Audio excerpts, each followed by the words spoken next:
Perbandingan National Statistical Office atau NSO negara Malaysia dengan Indonesia. Nama Badan Statistik Utama Negara Malaysia yaitu Departemen Statistik Malaysia, sedangkan nama Badan Statistik Utama Negara Indonesia yaitu Badan Pusat Statistik atau biasa disingkat BPS, atau secara internasional dikenal dengan Statistik Indonesia. Visi. Departemen Statistik Malaysia mempunyai visi untuk menjadi organisasi statistik terkemuka secara internasional. Sedangkan visi dari Badan Pusat Statistik atau BPS adalah penyedia data statistik berkualitas untuk Indonesia maju. Kedudukan dalam pemerintahan.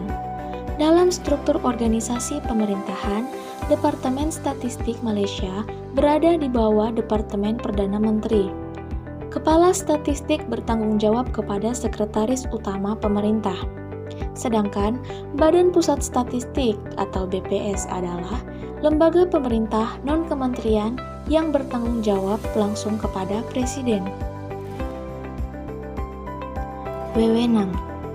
Departemen Statistik Malaysia mempunyai kewenangan meningkatkan dan memperluas perannya sebagai lembaga utama di bidang statistik menuju pembentukan sistem informasi yang berkualitas, berorientasi pada pengguna dan tepat waktu untuk perumusan kebijakan perencanaan dan penyelenggaraan pembangunan nasional. Sedangkan kewenangan dari Badan Pusat Statistik adalah: yang pertama, penyusunan rencana nasional secara makro di bidangnya. Yang kedua, perumusan kebijakan di bidangnya untuk mendukung pembangunan secara makro.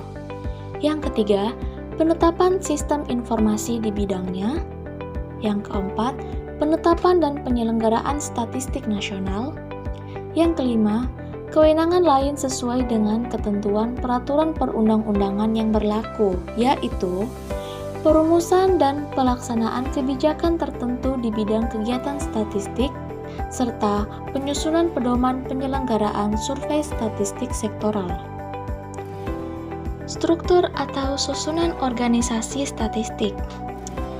Struktur organisasi Departemen Statistik Malaysia terdiri dari: yang pertama, Kepala Statistik Malaysia; yang kedua, Program Pelayanan Manajemen dan Koordinasi yang terdiri dari beberapa divisi, yaitu Divisi Manajemen dan Sumber Daya Manusia, Divisi Manajemen Informasi, Divisi Pelatihan Statistik, Divisi Koordinasi Data, Divisi Layanan Badan Hukum dan Pengguna, Divisi Penelitian dan Pengembangan, serta Divisi Metodologi.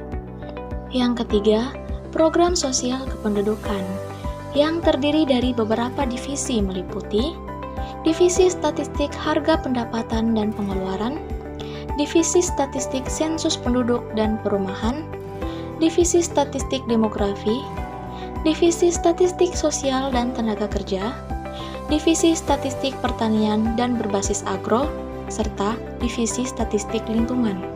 Yang keempat, Program Ekonomi, yang terdiri dari beberapa divisi, yaitu Divisi Statistik Neraca Nasional, Divisi Statistik Pelayanan, Divisi Statistik Produksi dan Konstruksi Industri, Divisi Statistik Perdagangan Eksternal, Divisi Indikator Ekonomi, dan yang terakhir Divisi Statistik Neraca Pembayaran. Adapun susunan organisasi Badan Pusat Statistik terdiri dari: yang pertama, Kepala. BPS dipimpin oleh seorang kepala yang mempunyai tugas memimpin BPS. Kepala BPS dibantu oleh seorang sekretaris utama, 5 deputi, dan inspektorat utama. Yang kedua, Sekretariat Utama. Sekretariat mempunyai tugas mengkoordinasikan perencanaan, pembinaan, pengendalian administrasi, dan sumber daya di BPS. Yang ketiga, Deputi Bidang Metodologi dan Informasi Statistik, mempunyai tugas melaksanakan perumusan dan pelaksanaan kebijakan di bidang metodologi statistik. Yang keempat, Deputi Bidang Statistik Sosial, mempunyai tugas melaksanakan perumusan dan pelaksanaan kebijakan di bidang statistik sosial. Yang kelima, Deputi Bidang Statistik Produksi, mempunyai tugas melaksanakan perumusan dan pelaksanaan kebijakan di bidang statistik produksi. Yang keenam, Deputi Bidang Statistik Distribusi dan Jasa, mempunyai tugas melaksanakan perumusan dan pelaksanaan kebijakan di bidang statistik distribusi dan jasa. Yang kedelapan, Inspektorat Utama, berfungsi melaksanakan pengawasan fungsional terhadap pelaksanaan tugas di BPS. Yang kesembilan, Pusat Pendidikan dan Pelatihan atau Pusdiklat, bertugas melaksanakan penyelenggaraan pendidikan dan pelatihan prajabatan dan kepemimpinan secara teknis dan fungsional.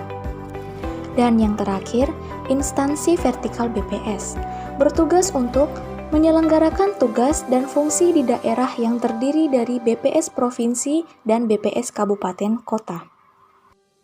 Pengumpulan dan diseminasi data.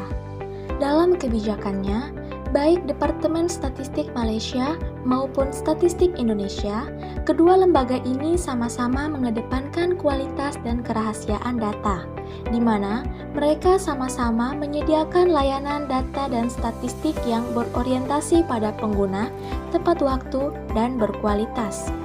Kemudian, jika di Indonesia terdapat sensus penduduk, di Malaysia pun ada, dengan nama Banci Malaysia, di mana Banci Malaysia terakhir dilaksanakan pada tahun 2020 dengan menggunakan 5 metode, yaitu metode CAPI, PAPI, E-Sensus, CATI, dan DOPU. Dalam pempublikasiannya, Departemen Statistik Malaysia memiliki beberapa publikasi utama seperti Buletin Statistik Bulanan, Ringkasan Ekonomi Malaysia, Statistik Perdagangan Luar Negeri Malaysia, Indeks Harga Konsumen Malaysia, Indeks Produksi Industri Malaysia, Statistik Manufaktur Bulanan Malaysia, Statistik Karet Bulanan Malaysia, dan Indeks Indikator Ekonomi Leading, Coincident, dan Lagging Malaysia. Adapun publikasi triwulanannya yaitu Neraca Produksi dan Pengeluaran Nasional Triwulan Malaysia. Case Study. Tahukah kamu, Departemen Statistik Malaysia memiliki SpotMe. Apa itu SpotMe? SpotMe adalah sistem pemantauan operasi tugas pegawai yang telah dikembangkan oleh pihak MAMPU dan diusulkan untuk peluasan penggunaannya di instansi lain pada tahun 2001. Bagaimana SpotMe berfungsi? SpotMe berfungsi sebagai sistem pencatatan waktu masuk dan waktu kantor atau lokasi kerja yang diarahkan. Sudah tahu kan perbedaan antara NSO Malaysia dan Indonesia? Sekian dari kelompok kami, sampai jumpa di video selanjutnya. On our next episode.